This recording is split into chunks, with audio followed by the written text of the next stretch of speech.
Hi viewers, welcome to our channel. ఈ వీడియోలో మనం మెయిన్గా మాట్లాడబోయే విషయం ఏంటంటే 2024 సంవత్సరం అనేది నిన్నటితో పూర్తయింది. అయితే 2024 సంవత్సరం పవన్ నామ సంవత్సరం అని చెప్పి సోషల్ మీడియాలో చాలా పెద్ద ఎత్తున ప్రచారం జరుగుతుంది.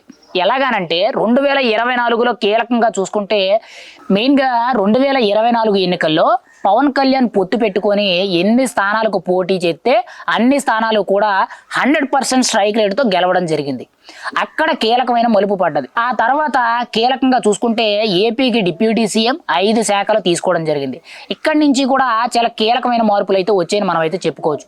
ఏపీ డిప్యూటీ సీఎం కింద ఆ పదవికి వని తెచ్చే విధంగా ఇటు 5 శాఖల్లో కూడా చాలా కీలకమైన మార్పులు అయితే రోజు రోజుకి కూడా అభివృద్ధి చేయడం జరుగుతుంది. అందులో కీలకంగా చూసుకుంటే ఇప్పటి వరకు కూడా ఎవరు కూడా పెట్టని రీతిలో గ్రామ సభలు పెట్టి పల్లె పండుగ అనే కార్యక్రమంతో 3 నెలల టైంలోనే రాష్ట్రంలోనే దాదాపుగా 30 నుంచి 50% వరకు కూడా అభివృద్ధి పనులు అనేవి చేయడం జరిగింది. కేవలం గ్రామాల్లో మెయిన్గా సీసీ రోడ్లు, బీటీ రోడ్లు, డ్రైనేజీలు, ఎలక్ట్రిసిటీ అండ్ మెయిన్గా మంచినీటి కుళాయిలు అండ్ మెయిన్గా స్కూళ్ళు ఏవైతే ఉన్నాయో వీటి మీద చాలా ఫోకస్డ్గా వర్క్ చేయడం జరిగింది. అండ్ మెయిన్గా చూసుకుంటే విజయవాడలో వచ్చిన వరదలకి పవన్ కళ్యాణ్ గారు 6 కోట్ల రూపాయలు సొంత జోబిలో డబ్బులు ఆయన సొంత నిధులు కష్టార్జితం అయితే ఇవ్వడం జరిగింది. ఆ తర్వాత కీలకంగా చూసుకుంటే తిరుమల లడ్డూ ఇష్యూ ఏదైతే ఉందో అక్కడ మొదలయ్యి సనాతన ధర్మానికి ఒక బోర్డు అనేది ఖచ్చితంగా తీసుకురావాలని చెప్పి సెంట్రల్ గవర్నమెంట్తో మాట్లాడి అంటే కేంద్ర ప్రభుత్వంతో మాట్లాడి మోడీ గారి సారథ్యంలో ఆయన అడుగుజాడలను నడుస్తూ అతను కూడా సనాతన ధర్మవాది అని చెప్పి చాలా బలమైన మార్కు వేసుకోవడం జరిగింది.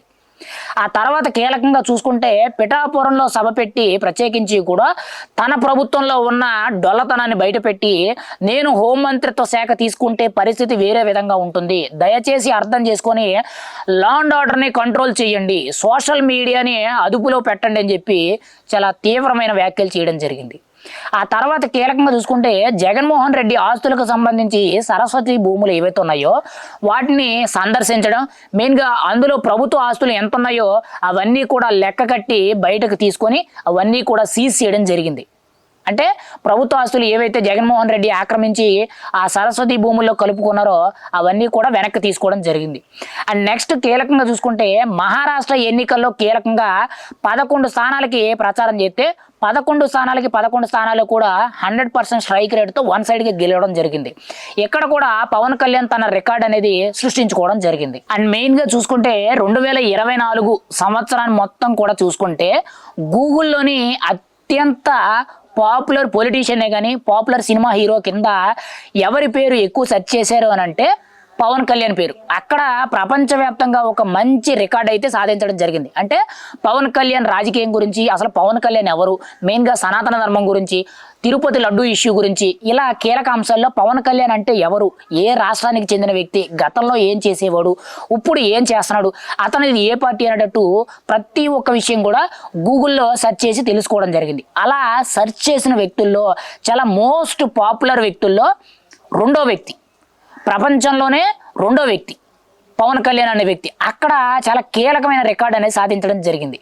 అంతేకాకుండా కీలకంగా చూసుకుంటే తాజాగా కొద్ది రోజుల కింద చూసుకుంటే ఒక్క రోజులోనే 9 మంది కేంద్ర మంత్రుల్ని కలిసి రాష్ట్రానికి నిధులు రప్పించుకోవడం జరిగింది. అంటే ఇప్పటి వరకు కూడా ఎవరు ఢిల్లీ పర్యటన వెళ్ళినా కానీ ఎవరు కూడా 1-2 కేంద్ర మంత్రులతో కలవడం తప్పితే ఒక్క రోజులోనే 9 మంది కేంద్ర మంత్రులతో భేటీ అయిన సందర్భాలు ఎక్కడా లేవు. అయితే ఇప్పుడు కీలకంగా చూసుకుంటే ఈ 2024 సంవత్సరం అనేది ప్రత్యేకించి కూడా పవన్ నామ సంవత్సరం కింద సోషల్ మీడియాలో చాలా భారీ స్థాయిలో వైరల్ అవుతుంది. ఎందుకు అనంటే ఇక్కడ కీలకంగా చూసుకుంటే పవన్ కళ్యాణ్ సాధించిన రికార్డులు ఏవైతే ఉన్నాయో ఇప్పుడు వరకు మనం చెప్పుకున్న ప్రతి అంశం కూడా ఇందులో చాలా ప్రత్యేకించి కూడా వైరల్ అవుతుంది. ఇంకా ఇవి కాకుండా చాలా వరకు కూడా చాలా పలు కీలక అంశాలు అయితే చాలా పెద్ద ఎత్తున వైరల్ అవుతుందని మనం అయితే చెప్పుకోవచ్చు. అందుకు ప్రత్యేకించి కూడా పవన్ కళ్యాణ్ అభిమానులు ఎవరైతే ఉన్నారో వీళ్ళందరూ కూడా సోషల్ మీడియాలో ఒకటే 2024 సంవత్సరం మొత్తం కూడా పవన్ నామ సంవత్సరం కింద వైరల్ చేయడం జరుగుతుంది. అంతేకాకుండా మెగా కుటుంబంలో కూడా చాలా వరకు కూడా ఇలాంటి చాలా ముఖ్యమైన సందర్భాలే కానీ చాలా చాలా మంచి సందర్భాలు అయితే ఉన్నాయని మనం అయితే చెప్పుకోవచ్చు. అందులో కూడా కీలకంగా చూసుకుంటే రామ్ చరణ్కి ప్రత్యేకించి కూడా గ్లోబల్ స్టార్ అనే బిరుదు అనేది ఒకటి రావడం జరిగింది. అంతేకాకుండా ఆయనకు కూడా ఒక అవార్డు అనేది, ఇంటర్నేషనల్ అవార్డు అనేది ఒకటి రావడం జరిగింది. ప్రత్యేకించి కీలకంగా చూసుకుంటే చిరంజీవి గారికి గిన్నిస్ రికార్డు రావడం, అంతేకాకుండా ఆయనకి పద్మవిభూషణ్ రావడం జరిగింది. ఇలా కీలకమైన అంశాలు అనేవి ప్రత్యేకించి కూడా ఇటు మెగా కుటుంబంలోనూ ఇటువైపు పవన్ కళ్యాణ్ రాజకీయాల్లో సాధించిన విజయాల కోసం 2024ని పవన్ నామ సంవత్సరం కింద రూపుదిద్దుకోవడం అయితే జరిగింది.